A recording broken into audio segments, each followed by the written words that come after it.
This is the Floral foam, and this was gifted to me by the brand to tell you about. And one thing that's really nice about this is it's made for artificial or real flowers.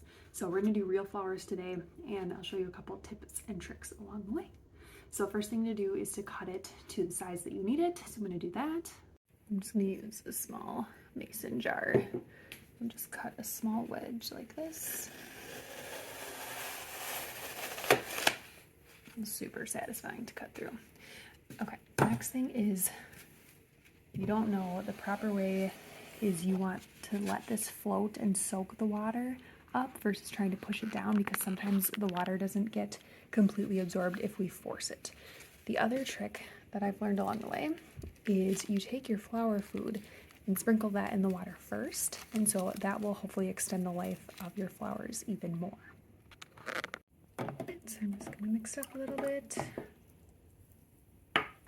We'll add in our flower foam and we will let it sink, and I'll come back, we'll do an arrangement. The foam is fully sunk, and this took all of like 30 seconds. So now we'll start our flower arrangement. All right, so I had to cut this a little bit, and I've also heard that if you trim the edges, it is easier to stick flowers in. So just push them in like that.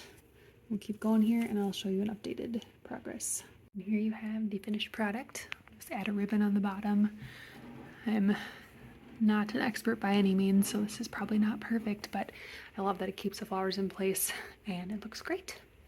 So if you're looking for a floral foam, easy to use, soaks quickly, would recommend using this.